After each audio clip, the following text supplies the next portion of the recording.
For 7 years.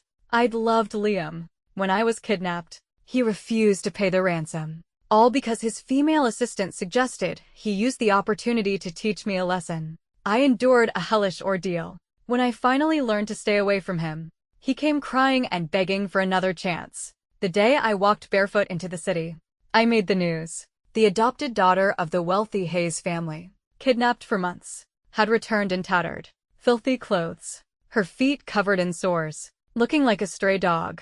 I watched the reporters flashing cameras, each one trying to capture my pathetic state. My heart was a stagnant pool, no longer capable of a single ripple. The old me was dead. The bright, innocent, vivacious girl was gone, destroyed by the kidnappers, and by Liam. Soon, a group of bodyguards in black suits cleared a path through the crowd. The leader, a man named Ethan. I knew him. In the 7 years I had chased after Liam, he was the one who had always escorted me out of his office and private apartment. Escorted was a generous term.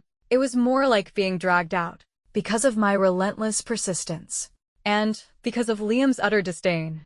"Miss Quinn," Ethan said, his eyes widening in shock for a moment when he saw my condition. "Mr. Hayes is waiting for you in the car. Please come with me." I nodded and, with my injured feet, left a trail of bloody footprints on the pavement. The pain was a distant, numb sensation. This short walk was nothing compared to my escape. Ethan, walking behind me, couldn't help but call out, "Miss Quinn." I didn't answer him. Pity me. He should be grateful. After this, I would never bother Liam again. Never cause him any extra trouble. In the car, I saw him, Liam, sitting with his eyes closed, his dark hair impeccably styled, his handsome features flawless. Yes, in my absence, he must have felt an unprecedented sense of peace and relief. He looked better than ever. Hearing the door open, he slowly opened his eyes. The moment he saw me, he barely recognized me. "Quinn." I nodded obediently. Yes, I had learned my lesson. Before, I had never cared about my status as an adopted daughter, had acted as if I were a real Hayes, proud and arrogant. But after being kidnapped, I understood. My life was in his hands. If he didn't pay the ransom, I was worthless. He frowned, a look of displeasure on his face. "What have you done to yourself?" "This." "What is this?" "A madwoman.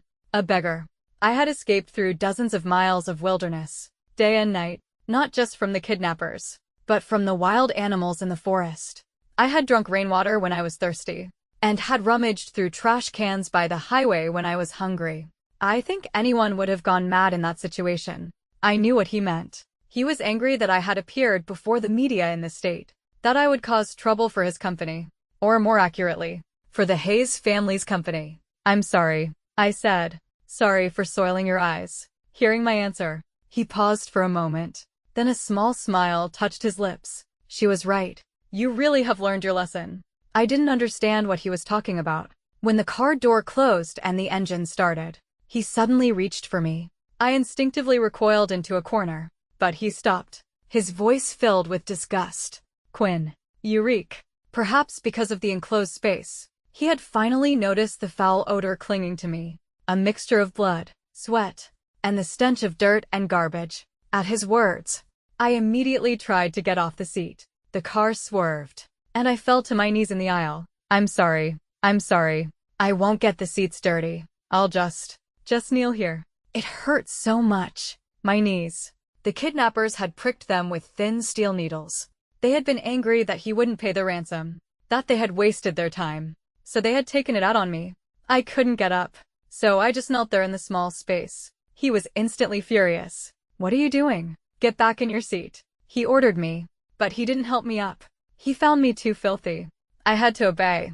With great effort, I pulled myself back onto the seat. The pain, combined with my low blood sugar from the past few days, forced tears from my eyes. He had always been indifferent to my tears, finding them annoying. But this time, for some reason, he threw his handkerchief, which he had just used to wipe his hands, at me. I clutched the clean, white cloth. Before, I would have been overjoyed, but now, it was just a stark reminder of my own filth and brokenness. Ethan, in the rearview mirror, glanced at me. I kept my head down. He had probably never seen me so pathetic.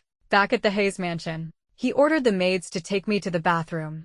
I refused their help, only asking them to pick out a long dress from my closet, one that would cover my ankles. After a long search, they finally pulled out a conservative, long, sleeved dress, almost like a school uniform, from a corner of my designer-filled closet. No one had ever defined what a student should wear, but looking at myself in the mirror, my new, subdued style did make me look more like one.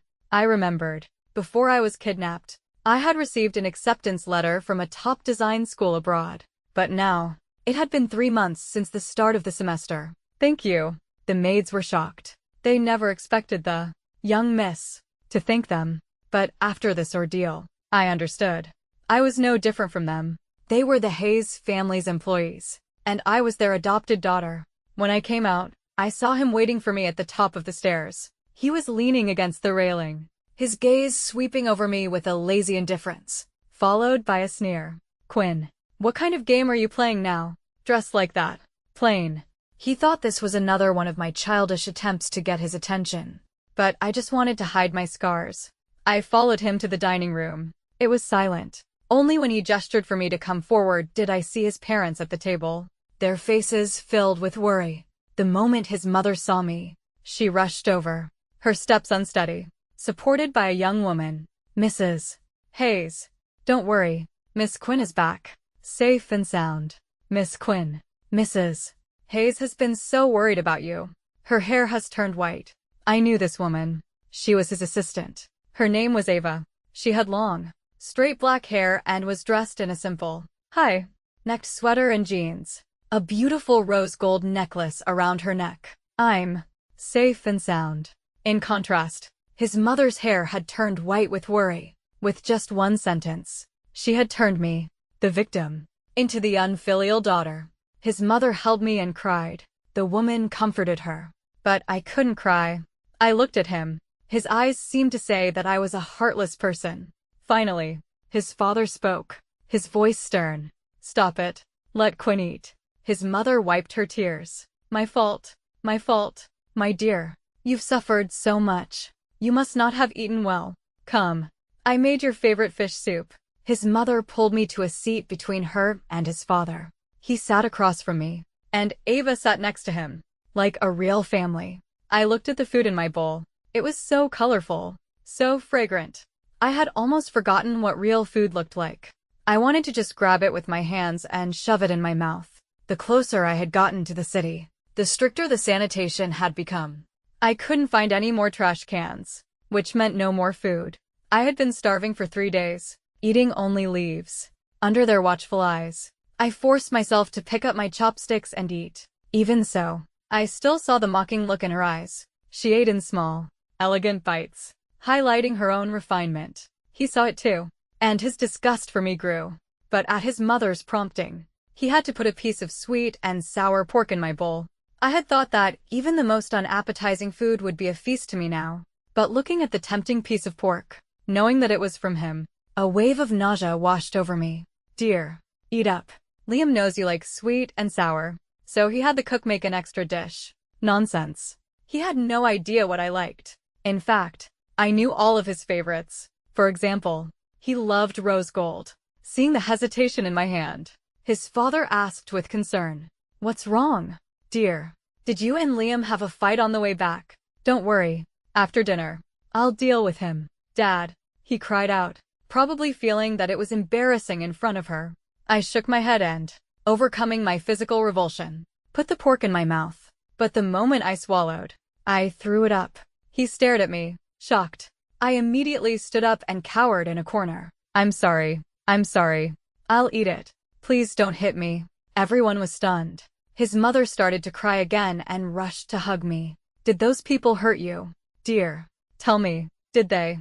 His father, and he also came over. His father's face was full of pity, but he just frowned, his face dark, saying nothing. What did he mean? Hadn't the kidnappers threatened his family, saying that if they didn't pay the ransom, their adopted daughter would suffer? And now he was asking me if I had been abused. Eating a stale bun and a bowl of spoiled rice. That probably didn't count as abuse. After all, what I had eaten later was more like slop. I was just so scared. scared of the feeling of my life being in his hands. The kidnappers had negotiated with him directly, and he had chosen to abandon me. He hated me that much. I think that's where the physical revulsion came from. After dinner, I was called into his father's study. He, who was usually so decisive in business, was now patient and kind. "Dear, you've liked Liam since you were a child. Do you still like him?" I shook my head vigorously, so hard that my cheeks hurt. I had liked him for 7 years, had been humble for 7 years, had been in pain for 7 years. But I had a short memory. So this time I had experienced a hellish retribution and torture. I didn't dare to like him anymore. Hearing my answer, his father was silent for a moment, then said with regret, "Sigh. Well, even if you can't be a Hayes daughter, in law, you will always be a Hayes daughter. You're so good, so beautiful. It's that boy's loss." He took a bank card from his drawer. "This is from your parents. There's $4 million in it. They asked me to keep it for you and give it to you as a dowry when you grew up." $4 million. The ransom was also $4 million. During my kidnapping, I had also resented my parents. Why hadn't they taken me with them? Why had they left me to suffer like this? But it turns out they had left me with a way to live a good life. They loved me so much. I bit my thumb to keep from crying out. "Thank you, Uncle." When I came out of the study, it was already 8 o'clock. I was heading to my room when I ran into him. He knew what I was planning. His voice was surprisingly gentle. "Ava is staying in your room tonight. You can stay in the guest room next to mine." So it was for her. I nodded and started to walk in the opposite direction. When I had first moved into the Hayes mansion, he had hated me and had moved to the room farthest from mine, one at the east end of the house, and the other at the west. But my room had been decorated by a top luxury designer. The guest room couldn't compare. But in the end, it was their house. If he wanted me to move, I would move. I had only taken a few steps when he called out to me, "Quinn, why are you so obedient now?" I turned and saw that his expression was a mixture of mockery and concern. I'm sorry," I said, hesitating, besides apologizing. I didn't know what to say to him. "This is the 3rd time you've apologized to me today. You're acting very strange." He walked over and, bending down, reached for my forehead. I flinched back as if I had been electrocuted. When I steadied myself against the railing, my legs were so weak I could barely stand. He looked at me as if I were a madwoman, his expression turning to impatience. I forced the tremor from my voice. I'm moving out tomorrow. I've already spoken to Uncle." I had thought he would be relieved to hear this, that he would let me go. But instead, he became angry. "Moving out? Why? I just let her stay in your room for one night. She's a guest. What's wrong with you being a little accommodating?" I shook my head frantically. "That's not it." He walked towards me, his face dark, and grabbed my wrist, pulling me towards the east end of the house. "Come with me. I have something to say to you." A wave of terror washed over me. I tearfully took out the bank card his uncle had just given me. "I'm sorry. I have money. Don't hit me. I have money. Don't hit me." He stopped and looked back at me, shocked. I had collapsed to the floor, my wrist still in his grip. "Quinn, what are you talking about?" At this point, my lips were turning purple. Looking at his approaching face, I started to remember the kidnapper's words. A dog of the Hayes family, trying to cling to her master. Brother Liam. "No, Mr. Hayes. I won't bother you anymore.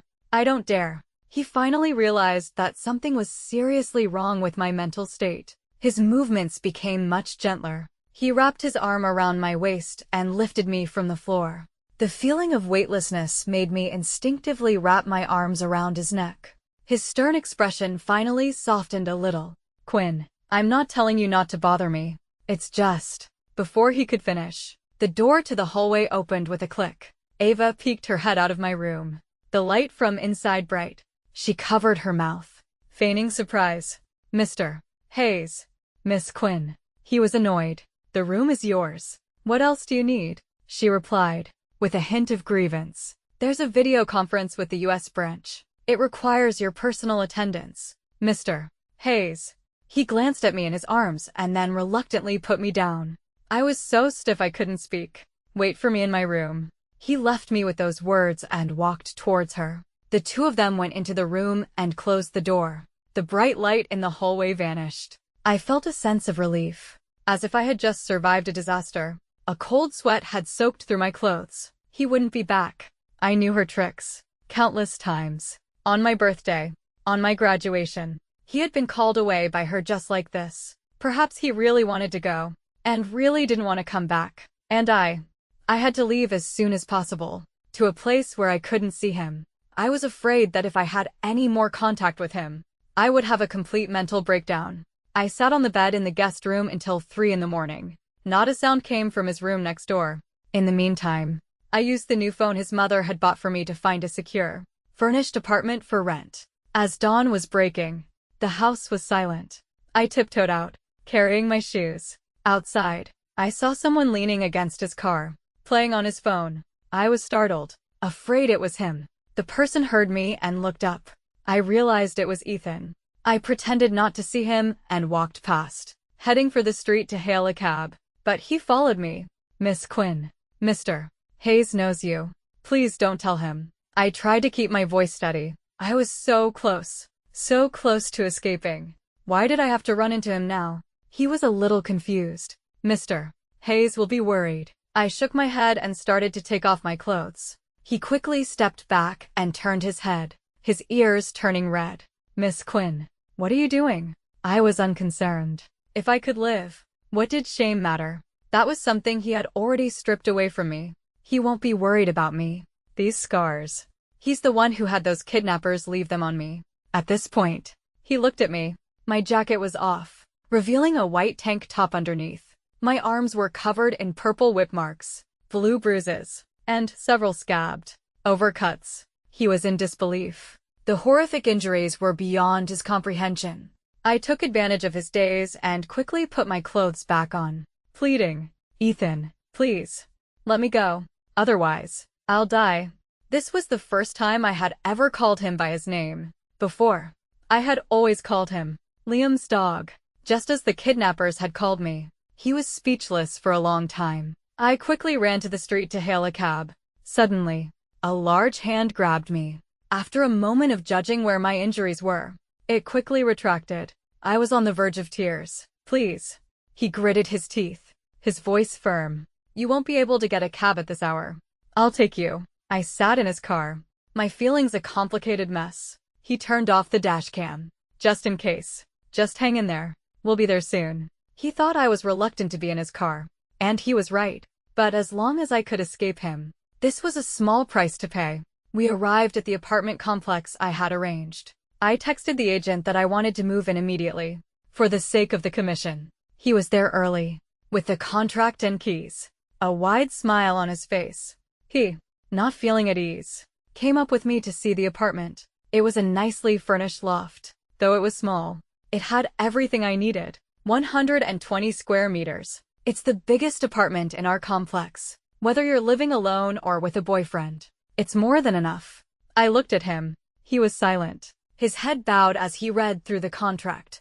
He then asked about the utilities, the air conditioning. When he was satisfied, he handed it to me. I don't know why, but I trusted him. Perhaps it was because of all the times he had dragged me out of his office, and I had kicked and screamed, and he had never gotten angry. Or perhaps it was because of the time he had found me in a bar and had beaten up the men who were trying to grope me. On his orders, without a second thought, I signed my name and handed the agent my bank card. He swiped it, flattered us both for a few minutes, and then left, happy.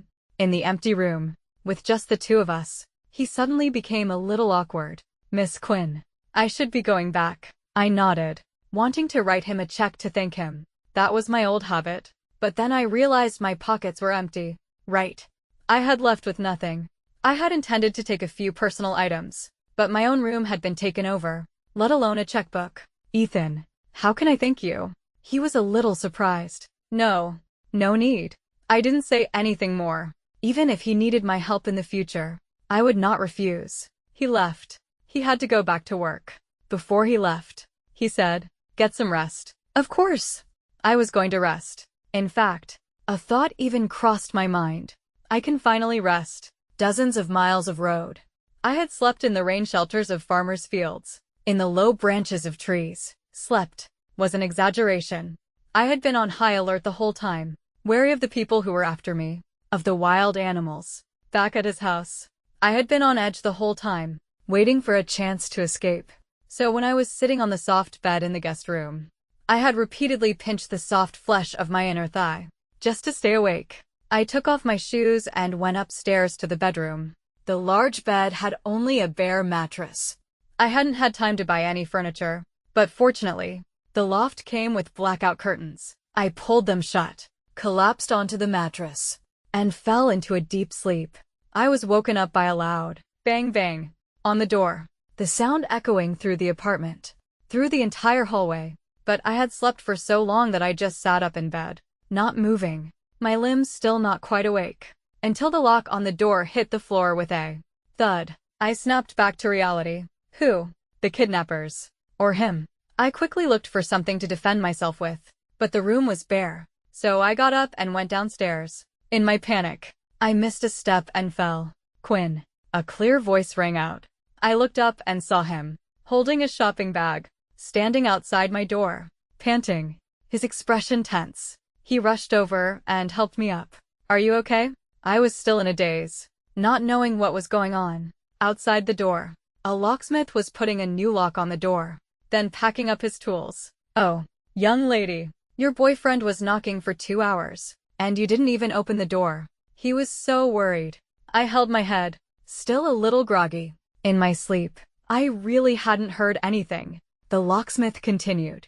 I heard you have depression. Right. Your boyfriend was so scared you would hurt yourself. He was so anxious. Listen to me. A pretty girl like you can do anything. Don't do anything stupid. I looked at him. He was a little embarrassed. He let go of me and walked over to the locksmith. Sir, please don't say that. I'm not her boyfriend. How much for the lock? After paying the locksmith, the man gave him a "I know what you're up to" look and, before he left, said to me, young lady, this young man, I think he's a good one. You should give him a chance. He slammed the door shut, not daring to look at me. I'm sorry. I was afraid you were in the house, so I called a locksmith. But I didn't say anything. I knew he was a direct person. Whatever he was feeling was always on his face. He must have been really worried just now, which was why the locksmith had made that assumption. It's okay. I was just sleeping. Actually, he didn't have to worry. If I weren't a person who cherished my life, I wouldn't have crawled back from hell. I licked my dry, chapped lips. Seeing this, he took a bottle of milk from the shopping bag he had just dropped on the floor, opened it, and handed it to me. I took it and sipped it slowly. It was cold, as if it had just come out of the fridge. He seemed to know that I used to only drink my milk cold. He looked around the house. Then his gaze fell on me. He noticed that I was still wearing a long, sleeved dress, though it was a little wrinkled. He asked, confused, how long have you been sleeping? I thought for a moment. A couple of hours. Hadn't he just said he had been knocking for 2 hours? His expression became strange. Think carefully. It's been 2 days since you signed the contract. 2 days. I was surprised. He was in casual clothes, but I clearly remembered him wearing a suit this morning. It turns out I had been sleeping for 2 days and 2 nights, without food or water. He already knew the answer. He ran a hand over the table. A layer of dust. From the moment I had moved in, I hadn't cleaned the apartment. He took off his black jacket and threw it on a chair. The movement sent a cloud of dust into the air. You sit here. I didn't know what he was planning. I walked over and sat on his jacket. He rolled up his sleeves and went into the bathroom. After a lot of noise, he came out with a wet rag and started to wipe the dining table, then the coffee table, the wardrobe. You rest for a while.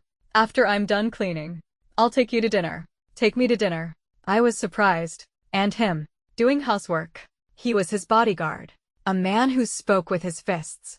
I had never imagined he would be so meticulous. About an hour later, he had finished wiping the floor. He went into the bathroom to wash the sweat from his face and came out. Have you been waiting long? The young man's damp hair, with a few drops of water falling from the tips, tracing a path down his rugged features, framed a naturally roguish smile. I nodded, dazed, then shook my head. He let out a hearty laugh and was about to reach out and pat my head. But then he seemed to remember something and pulled his hand back.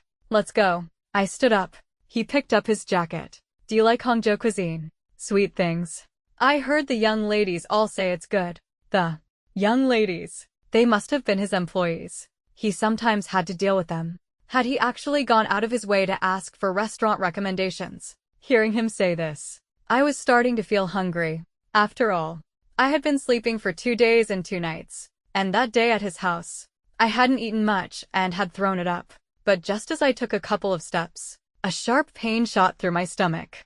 I ran to the bathroom and, holding onto the toilet, started to retch. There was nothing in my stomach to throw up, so I just heaved until I was spitting up brown blood. Seeing this, he, who had followed me in, held me by the shoulders. I was so thin. His hands almost circled me completely. Quinn. He helped me to the sink and I rinsed my mouth. He asked me with a serious expression, "Have you been to the hospital since you got back?" I shook my head. He immediately picked me up, grabbed the keys, and went downstairs. On my back, I was in so much pain I couldn't speak. In the taxi, he, with his experience, kept pressing on the pressure point on my hand to ease the pain in my stomach. "Sir, can you drive a little faster?" he urged. The driver, seeing my condition in the rearview mirror, also silently sped up. The whole time I was at the hospital, I was in a daze, until after my stomach was pumped, and he came to my room with the report. He sat by my bed, his brow furrowed as he looked at my medical records. The hospital stool was a little low for him, so his long legs were spread out, his knees high. "Do you want to be admitted?" he asked me. "What did the doctor say?" "The doctor said it's not necessary, but then I don't want to." I didn't want to be in a place with so many people. It didn't feel safe. He was silent for a moment. "All right, but from now on, we have to come to the hospital every day to have your dressing changed and to get a check up." I could feel that some of my wounds had been treated.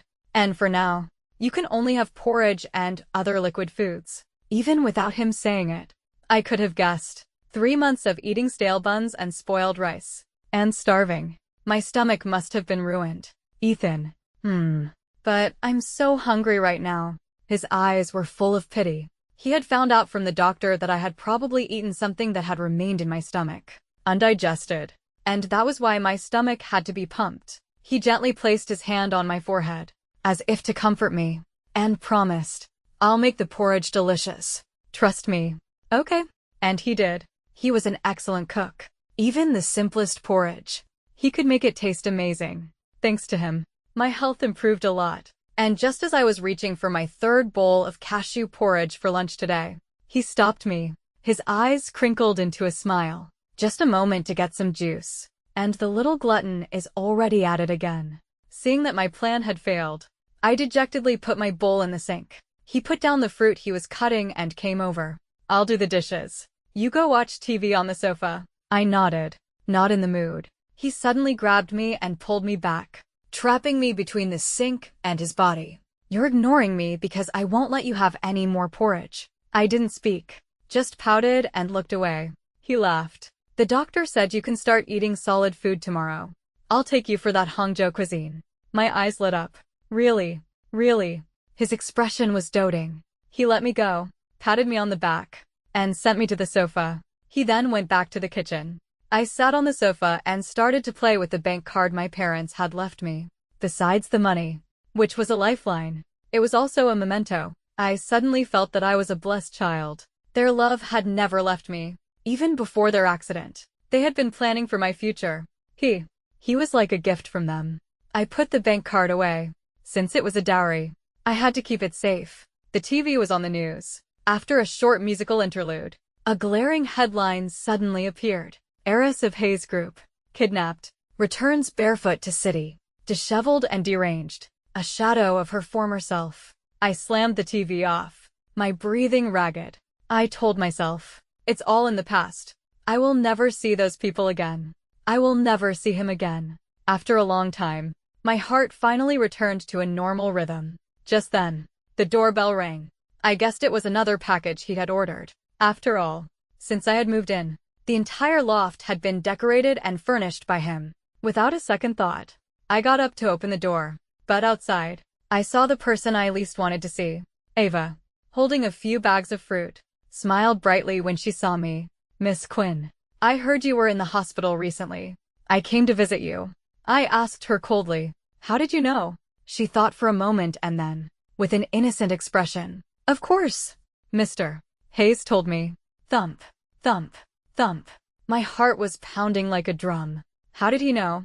Was he spying on me? If she knew my address, did that mean he knew too? Was he coming to find me? Get out, I tried to say, wanting to close the door, but she blocked it. After being cursed at, she finally dropped her pretense, her eyes turning venomous.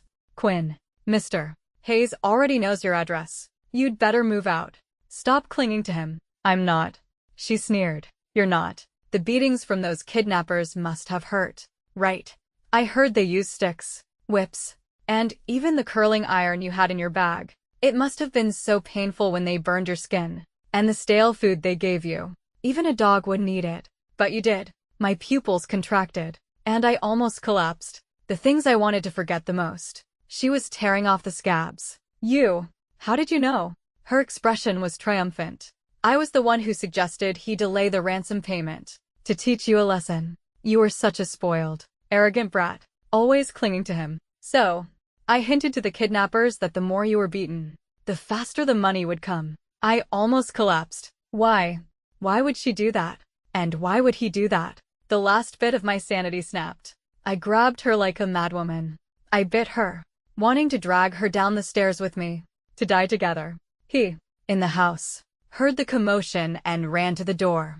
Quinn. I couldn't hear anything. I had only one thought in my mind, to kill her. He forcibly separated us and held me in his arms. I was crying uncontrollably. He pushed her away. Who was trying to lunge at me again? Without any mercy. She hit the stair railing with a thud, and the pain made her unable to stand. What are you two doing? A stern voice interrupted us. He was still in his suit, as composed as ever. A stark contrast to my disheveled state. I was so pathetic. He went up the stairs and, seeing me in his arms, his face darkened even more. He turned and helped her up. Mr. Hayes. I was just trying to visit Miss Quinn, but she wouldn't let me. She even tried to hit me. Maybe it's because she found out that I'm living with him. Living together. He was furious. He didn't speak, just held me, constantly patting my shoulder. Seeing that I had calmed down a little, he tried to take me back to the room, but he blocked his way. Quinn, stop it. Come home with me. His tone was a command. He still thought I was just throwing a tantrum. He tried to pull me from his arms, but he was blocked. Mr. Hayes. This is her home. Quinn, you're on a first-name basis. Is that why you quit? He quit. I looked up, but I could only see a sharp, angular jaw. As the two of them were at a standstill, she suddenly cried out in pain. Mr. Hayes. I'm in so much pain. He looked at me, then at her, and finally, he turned and picked her up.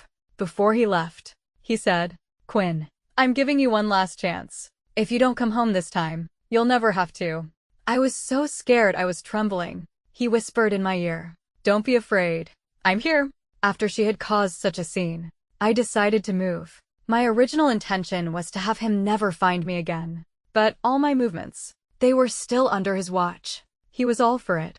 But at the moment, there were no suitable properties available. How about, you stay at my place for now? He already knew this address. He was afraid he would come looking for me when he wasn't around. Your place? I asked. He was still so prone to blushing, but he had made some progress. At least he could look me in the eye in this situation. Yes. Don't get the wrong idea. I have 2 bedrooms. It's enough. But we can't always be staying in 2 bedrooms. It was like this at my place. And it would be like this at his place. When were we going to make her? Living together. Accusation a reality. His eyes widened slightly, as if I had said something outrageous. My own face was not red. My heart not pounding. Teasing him had become second nature. Quinn. I took out the bank card my parents had left me and said to him with great seriousness, Ethan, you know, I'm the Hayes family's adopted daughter, a plaything they can cast aside at any moment. But I also have a sincere heart. Though most of it is tainted, there's still a little bit that is clean. This little bit of sincerity. I wonder if you're willing to accept it. His eyes reddened. He said, cautiously, Quinn, your heart has always been clean. Even a little bit. I would be honored to accept it. I was moved and hugged him. After a while, I remembered to put the bank card in his hand. Dowry. He was a little embarrassed. Even though it was a dowry, It felt like I was the one proposing to him. He laughed. Sweetheart, take it back. A dowry should be kept by the bride. Oh, so a dowry should be kept by the bride. He pulled me back into his arms and whispered in my ear. Dowry is dowry. But from now on, the money in the house is also yours. Home. I liked that word. Fortunately, I didn't have much stuff. He packed for a day, and we moved. His house was as clean and tidy as I had imagined. I peeked into his bedroom. The scent of citrus wafted from the half-open window. It smelled so good. What are you standing there for? Go in. He patted my head from behind. I happily jumped onto his bed. It was so soft and comfortable. He lay down beside me. After a long day, he was also a little tired. Sleep. I snuggled into the soft pillow, holding one of his slightly rough hands, and drifted off to sleep. When I woke up, it was already dark. In the bedroom, the bedside lamp was on. In the dim light, he was on his laptop, working. Seeing me awake, he quickly closed his laptop, pulled out the USB drive, and then took a bowl of silver ear soup from the nightstand. It was still warm. After drinking the soup, I fell asleep again. The next day, he was gone. For 3 consecutive days, I followed the menu he had left on the fridge, taking out the pre-made meals from the cold storage. They were all tasteless. I missed him, but I didn't know what he was doing. My phone, there were no missed calls. On the contrary, it was a full page of calls I had rejected, a number I had once known by heart. I was going to go out and look for him. Even thought about reporting him missing to the police. But the police couldn't even find the people who had kidnapped me. Could I trust them? I left the house in a daze. As I was walking down the alley, someone suddenly pulled me into a car. When I woke up again, I was on the bed in my room. To be precise, the room in the Hayes mansion. The room was dark. Moonlight streamed through the window, but I saw a figure sitting in the darkness, staring at me. I was so scared I hid under the covers. The person quickly turned on the light and came over to comfort me. Quinn, I just wanted you to get a good night's sleep. I'm sorry. I scared you. The voice was like a nightmare. I hesitated and pulled the covers down. My whole body cold. Mr. Hayes. He pulled the covers down. His expression hurt. Quinn, you used to like to call me Brother Liam. I shook my head, just wanting him to get away from me. My chest felt so tight I could barely breathe. I don't dare anymore. I don't dare to bother you anymore. I remembered this one sentence day and night. A sentence that could save me from a beating. His emotions seemed to be a little agitated too. He was red-eyed, trying to control himself. Quinn, I'm sorry. I didn't know. I didn't know that delaying the ransom for a few days would bring you. They promised me they wouldn't. Wouldn't. What wouldn't? They wouldn't hit me. He could have saved me. I didn't want to remember those things. There were always people who would make me remember them. Over and over again. He seemed to know what I had been through. But all I wanted to know was where he was. Do you know where Ethan is? He grabbed my wrist. His voice both forceful and pleading. Quinn, forget him. Let's start over. Okay. Hearing this, I couldn't control myself anymore. I got up and shook him off. In the dimly lit room, my waist hit the corner of the table. Quinn. I knelt down, just as I had in his car that day when he had come to pick me up. Mr. Hayes, please give him back to me. He's all I have. Please. Please. He wanted to come and hug me. Quinn, your knees are injured. Get up and talk. Get up. Okay. I dodged his hand, my voice frantic. He's all I have. Liam, you just want me to die. Don't touch him. I'll die. I'll go and die. He was on the verge of a breakdown, shaking his head in despair. Quinn, I never. How could I want you to die? Bang. I smashed the vase on the table, picked up a shard, and held it to my throat. Where is he? He was completely dejected. Quinn, I really don't know. Don't move. Don't hurt yourself. I was stunned for a moment. Then I understood. So that's it. You don't believe I'll die? Doctor, he shouted. A doctor and a bodyguard rushed in at the same time. I was restrained, and he seized the opportunity to snatch the sharp ceramic shard from my hand. A tranquilizer was injected into me. I instantly lost all my strength and emotions. The private doctors were busy bandaging his cut hand. I'm fine. Go check on her. Mr. Hayes. Don't worry. Miss Quinn just has a superficial scratch. An insignificant wound. The The doctor just wrapped a couple of bandages around it. But Miss Quinn's psychological trauma is very serious. She needs proper treatment. I know. Thank you. After a flurry of activity, the room was quiet again. With just the two of us, I lay on the bed, staring blankly at the ceiling, my consciousness seeming to float outside my body. Seeing me like this, he almost choked. Quinn, please give me a chance to atone for my sins. I will make it up to you. The tranquilizer seemed to be very effective. My heart, which had been in turmoil, was now calm. I could even recall the most terrible memories. Make it up. Yes. Make it up. How are you going to make it up? Let me think. He, as if he had seen a glimmer of hope, excitedly held my hand. I was kidnapped for 3 months. At first, they thought I was valuable, so they treated me well. They would just scare me every day, threatening to dump my body in the wilderness if they didn't get the money. Oh, right. At that time, they would throw me half a stale bun every day. I couldn't eat it, but I never thought that soon I wouldn't even have that. Later, they called you and made me scream. What did you say? You said it was annoying. That if they had something to say, they should talk to your assistant. A little while after you hung up, one of them kicked me in the stomach.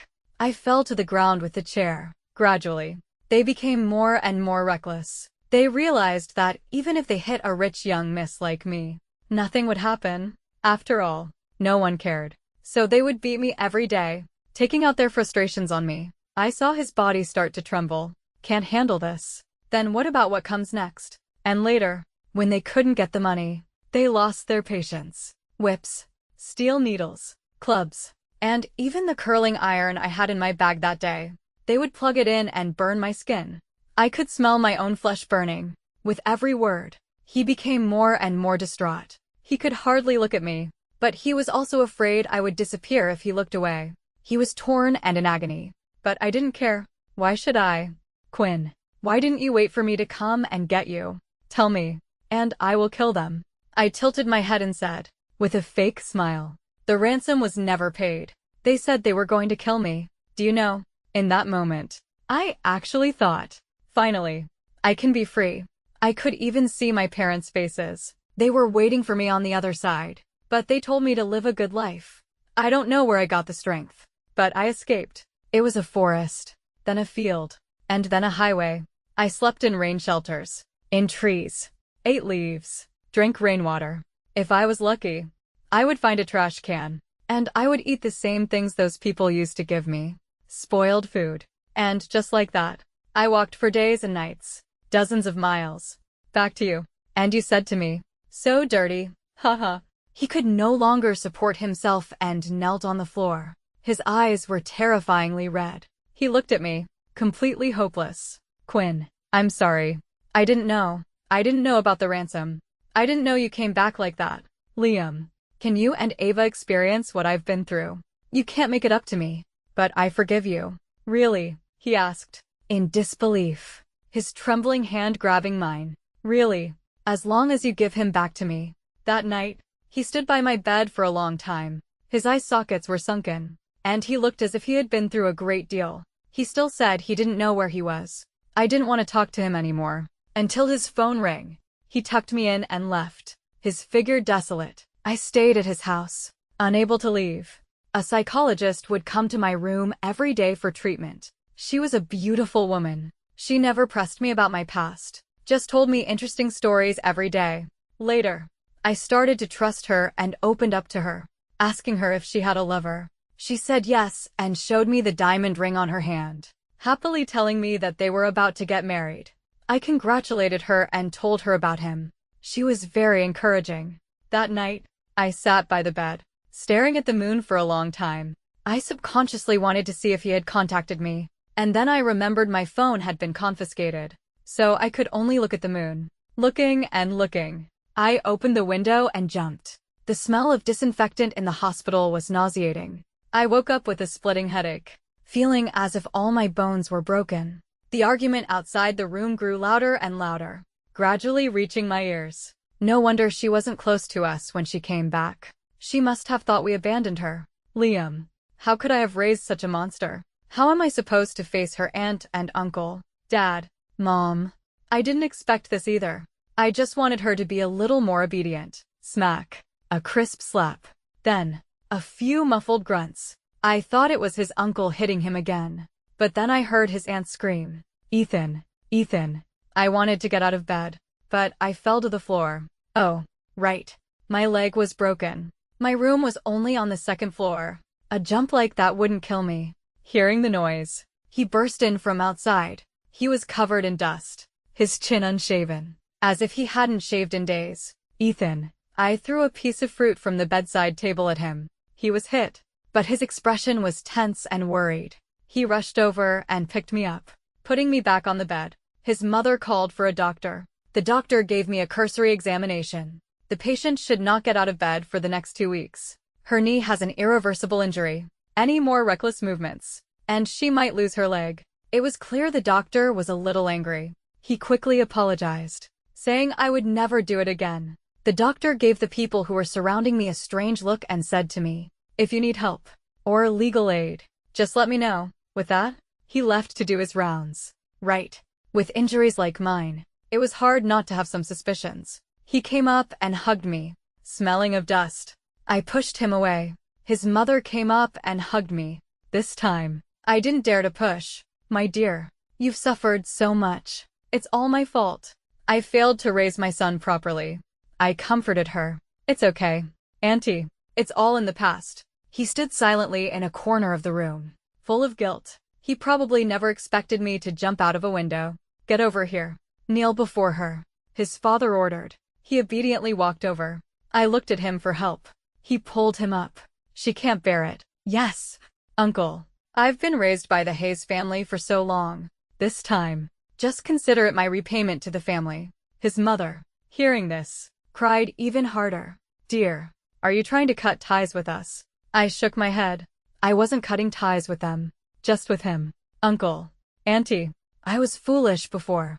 I caused you so much trouble. My parents are long gone. Thank you for raising me. In my heart, you are my real parents." His uncle couldn't help but tear up. He came over and patted my hand. "It's the Hayes family that has wronged you."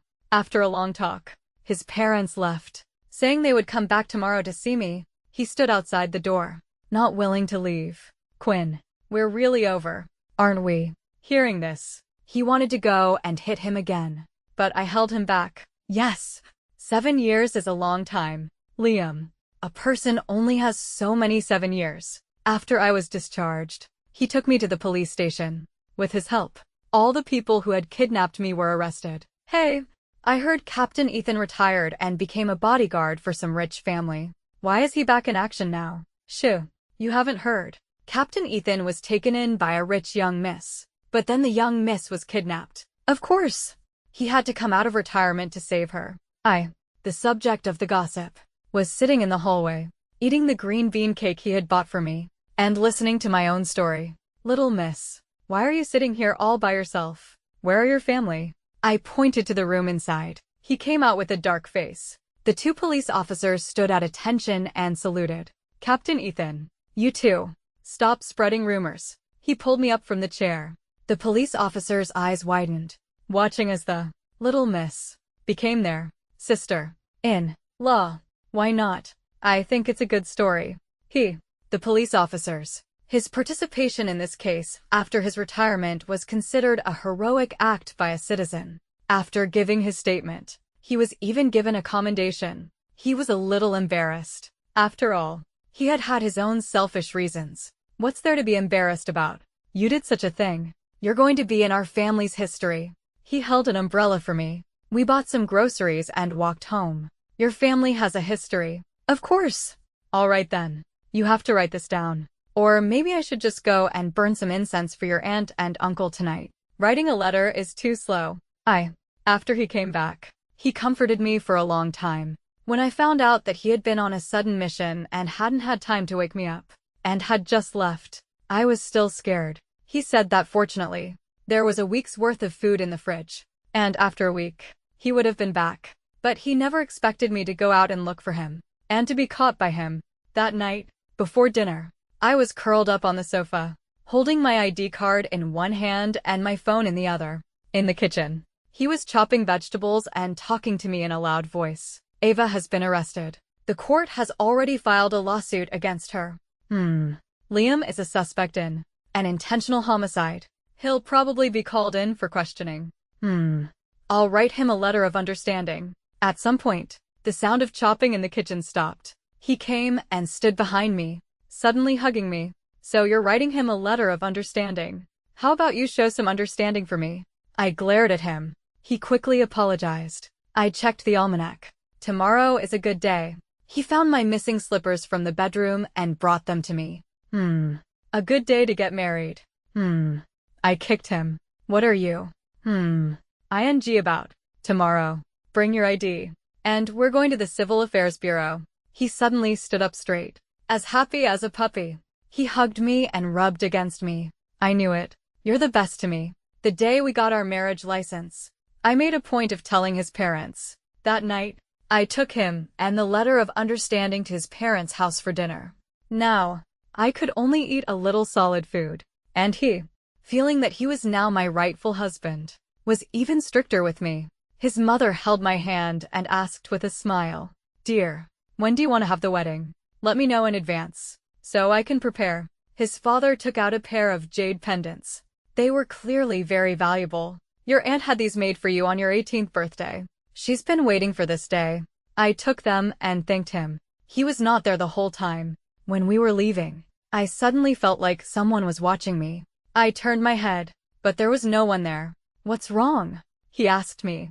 "Nothing." He stood in the darkness, holding a photo frame, on the verge of tears. Inside was a picture of him as a young boy with a girl. The bright, arrogant me. The me whose eyes were only for him. She was never coming back.